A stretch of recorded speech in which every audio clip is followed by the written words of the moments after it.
गीताध्ययनशीलोऽसु प्राणायाम परोऽसु च नैव शान्ति पापानि पूर्वजन्मकृतानि च।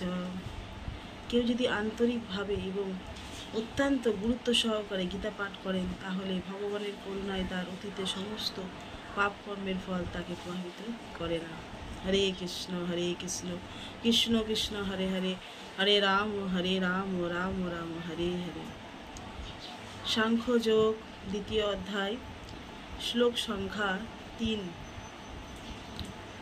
ক্লৈবম্যাস্মগমো পার্থ ন এতত্তৈ উপপদ্যতে ক্ষুদ্রম হৃদয় দুর্বলম ত্যক্তা উত্তিষ্ঠ পরন্তপ। এই শ্লোকের অনুবাদ: হে পার্থ, এই সম্মান হানিকর ক্লীবতের বশবর্তী হয়েও না। এই ধরনের আচরণ তোমাকে পক্ষে অনুচিত। হে পরন্তপ, হৃদয়ের এই ক্ষুদ্র দুর্বলতা পরিত্যাগ করে তুমি উঠে দাঁড়াও। কে বলছেন? ভগবান বলছেন। কাকে বলছেন? অর্জুনকে পার্থ বলছেন। পার্থ বলে সম্বোধন করছেন, কারণ ভগবান শ্রীকৃষ্ণের ভগিনী হচ্ছেন অর্জুন। অর্জুনকে বলছেন যে তুমি এই সম্মানহানিকর বশবর্তী হয়েও না। এই ধরনের আচরণ তোমার পক্ষে অনুচিত, কারণ তুমি একজন ক্ষত্রিয়, আর ক্ষত্রিয় ধর্ম হচ্ছে যুদ্ধ করা। যেমন ব্রাহ্মণের ধর্ম হচ্ছে ধর্মকে বজায় রাখা। সে যদি না তার নিজের ধর্ম বজায় রাখে তাহলে সে ব্রাহ্মণ তো লাভ করে না।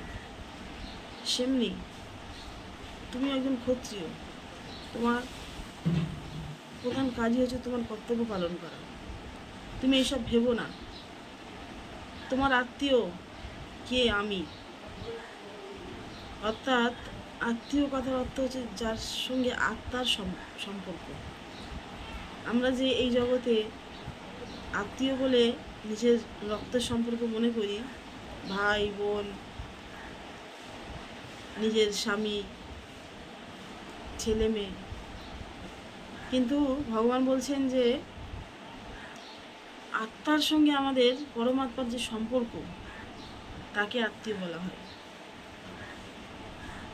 আর ভগবানের সঙ্গে আমাদের সেই আত্মার সম্পর্ক। তাই পরম আত্মীয় হচ্ছে আমি। তাই আমি যেটা বলছি, আমার উপদেশ তুমি শোনো। শাস্ত্রে যেটা বলেছে সেটাই তুমি শোনো। সেটাই ভগবান শ্রীকৃষ্ণকে উপদেশ দিচ্ছিলেন। অর্জুন এখানে খুবই ভয়ভীত হয়েছিলেন যে তাদের আত্মীয় পরিবারকে হত্যা করার পাপ তার লাগবে এবং সেটি খুবই খারাপ হবে। কিন্তু ভগবান বলছেন তাকে, তুমি যুদ্ধ করো। তোমার পরম আত্মীয় হচ্ছে আমি তোমাকে বলছি। তুমি একজন ক্ষত্রিয়, তোমার ধর্ম হচ্ছে যুদ্ধ করা। তাই তুমি এসব না দেখে তুমি যুদ্ধ করো। হরে কৃষ্ণ কৃষ্ণ কৃষ্ণ হরে হরে, হরে রাম রাম রাম হরে হরে। জয় শ্রীকৃষ্ণচন্দ্র ভগবান কি জয়। ভগবদ্গীতা যথাযথ কি জয়। এটাই গো দে হরি হরি বল।